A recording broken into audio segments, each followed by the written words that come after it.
ओवैसी ने अपने रैली की आगाज़ किया।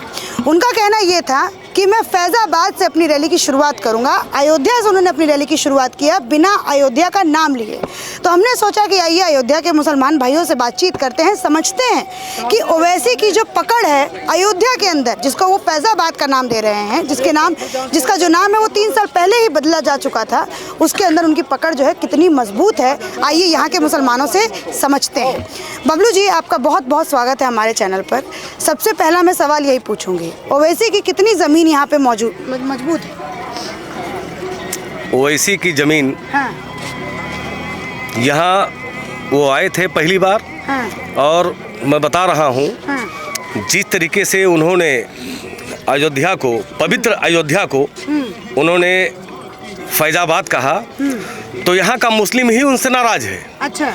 और 2022 की जो ये शुरुआत करने आए थे, तो मैं बताना चाहता हूँ, अगर ये रामलला का आशीर्वाद लेकर जाते, हाँ। तो हो सकता था कि उनकी ज़मीन की शुरुआत होती। अच्छा। और रही बात उनकी ज़मीन की, हाँ। तो उनके आए तो थे अयोध्या की सरजमी पर। हाँ। और अयोध्या की ही सरजमी है, उनकी कोई ज़मीन नहीं है यहाँ पर। अच्छा, वाह।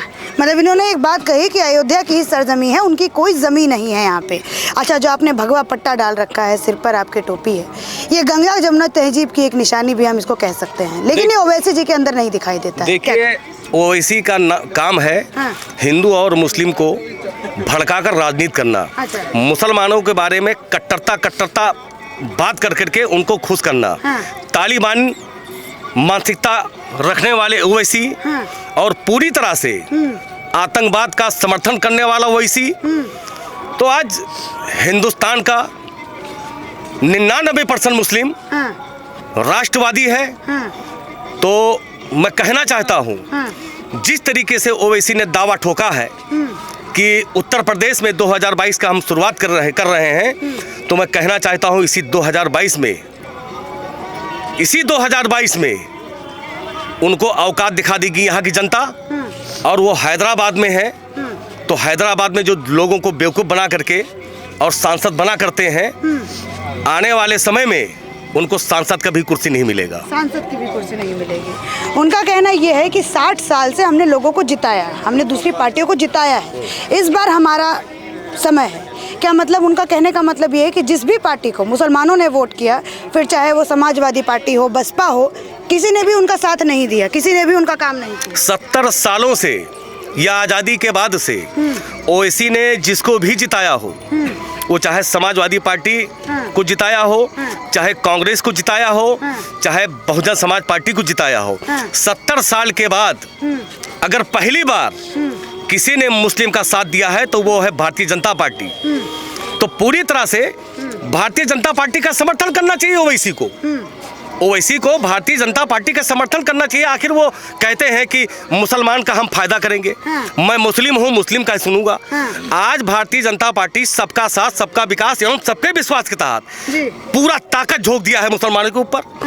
हर व्यवस्था मुसलमानों को दे रही है।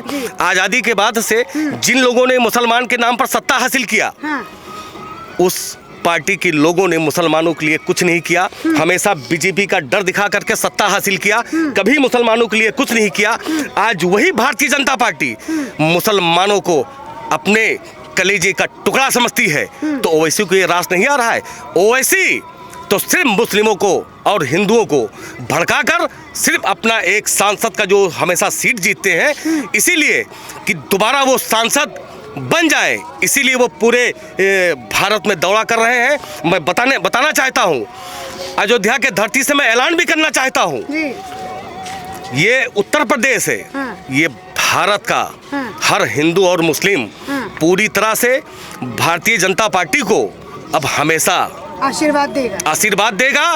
और अगर भारत को आगे बढ़ाना है और देश को वाकई में अगर मजबूत करना है, अगर पूरी दुनिया में अगर हम चाहते हैं कि हमारा देश सबसे बड़ा ताकतवर हो, तो वो भारतीय जनता पार्टी का साथ देना होगा। नहीं तो हम सब के सब ओवैसी के जैसे अगर कुछ लोग अगर हमारे देश में खड़े हो जाएंगे, तो वो दिन दूर नहीं कि हम पुनः हम लोग गुलामी करेंगे। ठीक है, गुलामी करेंगे, ठीक है। एक और चीज़ मैं आपसे पूछना चाहूँगी, ओवैसी जी की रैली में वो आज़म खान की बड़ी तारीफ़ करते हुए नज़र आते हैं, समाजवादी पार्टी से अलग, लेकिन आज़म खान की बड़ी तारीफ़ कहते हैं कि वो भी बीमार थे, लेकिन समाजवादी पार्टी के मुखिया अखिलेश उनको मिलने नहीं गए।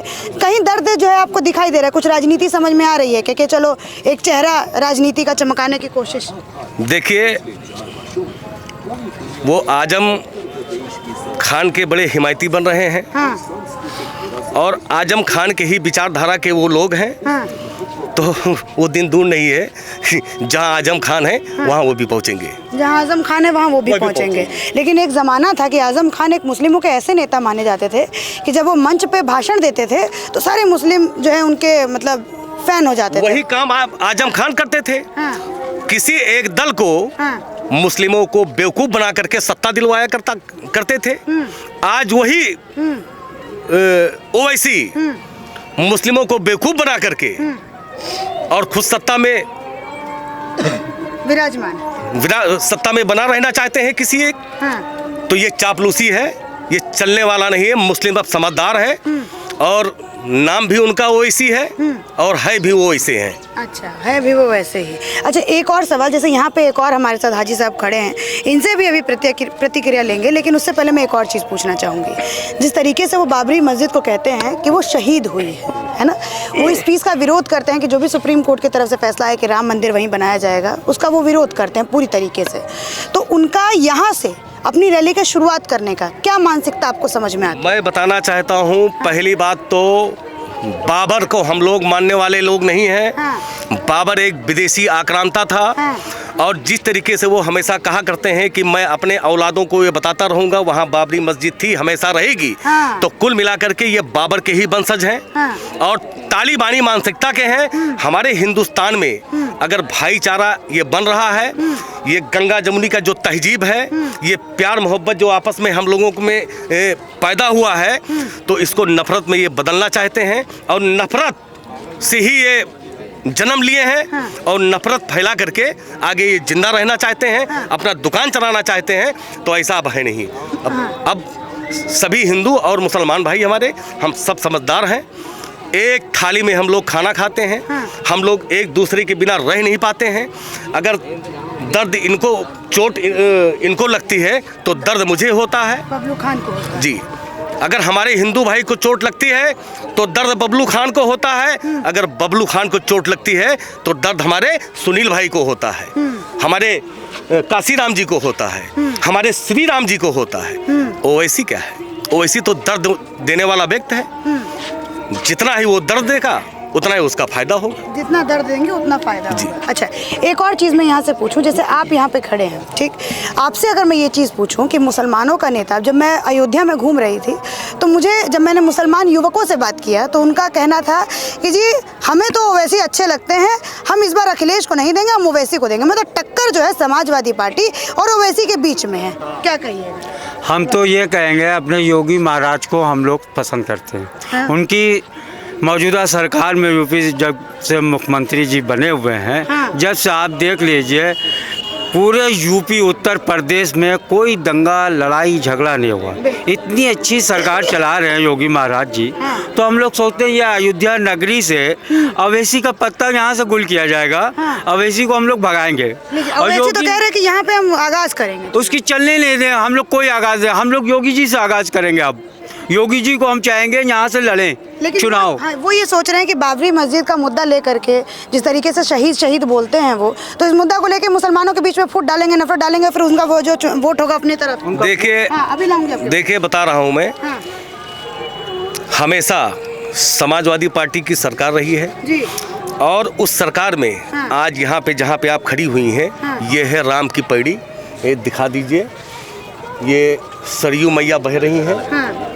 ये सरयू मैया बह रही हैं। हाँ। मैंने तो समाजवादी पार्टी के सरकार में यहाँ खून बहते हुए देखा है। बिल्कुल लाल। अपनी आंखों से मैंने यहाँ पे खून बहते हुए देखा है। हाँ। तो कौन चाहेगा आप समाजवादी या ओवैसी या और कोई सरकार या कांग्रेस आ जाए? आज पूरा 4.5 वर्ष बीत गया है उत्तर प्रदेश में सरकार बने हुए। माननीय योगी आदित्यनाथ जी के नेतृत्व में सरकार चल रहा है। आज हिंदू मुस्लिम के नाम पर एक चूंटी तक नहीं मरी हुई है। हिंदू मुस्लिम के नाम पर एक चूंटी तक नहीं मरी हुई है, तो अब क्यों हम लोग सत्ता बदलना चाहेंगे? हम तो वही सत्ता चाहेंगे जहां अमन और चैन बना रहे, जहां शांति बना रहे, हम भाइयों में जो प्यार मोहब्बत है वो बरकरार है, वो हमेशा बना रहे, कायम रहे। मैं बताना चाहता हूँ, अयोध्या के धरती से आज पूरे उत्तर प्रदेश में जो सरकार है सभी हम लोग खुशहाल हैं। रामलला का भव्य दिव्य राम मंदिर का निर्माण हो रहा है, क्योंकि राम हमारे पूर्वज हैं, हम सब राम के ही वंशज हैं। तो मैं कहना भी चाहता हूँ, अब यही अयोध्या के धरती से विकास की गंगा बहेगी तो देश के कोने कोने में उन तबकों तक पहुँचेगी जो आज़ादी के बाद से आज भी अछूते हैं। इसलिए भारतीय जनता पार्टी को हमको दोबारा लाना जरूरी है। अगर भारतीय जनता पार्टी को हम लोग अगर नहीं इग्नोर किए तो मैं कहना चाहता हूँ ये देश टूक टूक बिक जाएगा। हमको अगर देश को बचाना है तो भारतीय जनता पार्टी को एक बार नहीं, जब तक जिंदा रहेंगे तब तक लाना है। ठीक है, एक और चीज मैं अगर आपसे पूछूं, आपसे अगर पूछूं, नफरत के आड़ में वोट लेना चाहते हैं क्या ओवैसी? अयोध्या से आगाज ओवैसी जो ये खेल खेल रहे हैं पर्दे के पीछे, मुसलमानों को एक तरफ वर्गलाना, दूसरी तरफ हिंदू मुस्लिम लड़ाना, ये सब वोट नहीं मिलेगा उनको, एक भी वोट नहीं मिलेगा, वो उनको मुंह की खानी पड़ेगी। ठीक है, एक खबर ये भी सामने आ रही है कि योगी जी यहाँ से आके चुनाव लड़ने वाले हैं, प्रधानमंत्री दिवाली यहाँ से मनाने वाले हैं, देव दीपावली में वो अयोध्या आने वाले हैं। तो एक तरफ कितना इंटरेस्टिंग होगा यहाँ का चुनाव, एक तरफ योगी जी, ओवैसी भी कह रहे हैं कि यहाँ से मोर्चा संभालेंगे। क्या अखिलेश को भी उतरना चाहिए क्या मैदान में अयोध्या से? देखिए, यहाँ पे सबका सुपड़ा साफ है, सबका पत्ता साफ है। बस ये है कि ये अखाड़ा है तो भाई पहलवान तो आएगा ही, पहलवान तो आएगा ही। अब डिसीजन यहाँ का जनता ले चुकी है, इसमें कुछ कहने का और सुनने का कोई सवाल ही नहीं उठता है। अब नौ कितना बाल ये 2022 के चुनाव में ही पता चल जाएगा। ठीक है बाबा, यही आपसे बात कर लें। नाम क्या हुआ आपका? हमारा नाम डॉक्टर सच्चिदानंद है। अच्छा, सच्चिदानंद जी एक बात बताइए, ओवैसी कह रहे हैं, ओवैसी ने अयोध्या के नाम से बहुत कट रहा है वो, है ना?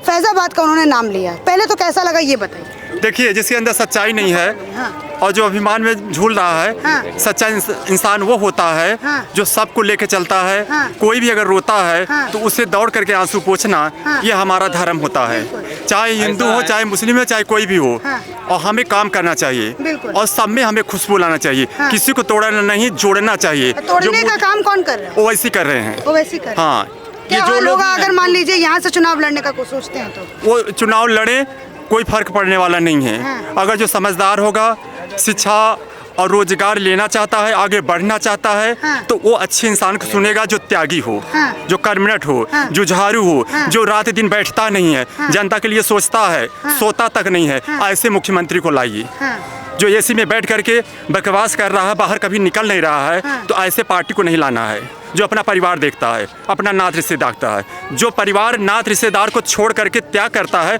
ऐसे मुख्यमंत्री को खड़ा करना है। मतलब आपके हिसाब से योगी को खड़ा करना चाहिए। योगी मुख्यमंत्री है नहीं ना, होगा ना, हम लोग पाएंगे। अच्छा, योगी क्या बोलना चाहते पाएंगे? देखिए, आप बार बार ओवैसी की बात करती हैं, वो दंगा भड़का कर हमेशा अपना काम करता है। तालिबान मानसिकता का ओवैसी है। तो एक कहावत है कि ओवैसी हमेशा दंगा भड़काया करते हैं। अब पहली बार अयोध्या की धरती पे आए हैं, तो जब गीदड़ की मौत आती है तो वो शहर भागता है। तो ये अयोध्या राम की नगरी है। अब यहाँ ओवैसी आए हैं, अब दोबारा ओवैसी पूरे भारतवर्ष में कहीं नजर नहीं आएंगे। ठीक है, ये थी अयोध्या की जनता जिन्होंने बताया कि क्या ओवैसी नफरत जो फैलाने की कोशिश कर रहे हैं, जो कि बबलू जी ने ये स्टेटमेंट कहा है। और अगर यहाँ पे इस उत्तर प्रदेश का किसी को मुख्यमंत्री बनना चाहिए तो वो योगी आदित्यनाथ को बनना चाहिए, क्योंकि वो विकास का चरखा अपने साथ रखते हैं, ना कि नफरत का और ना ही भेदभाव का। इसी के साथ धन्यवाद।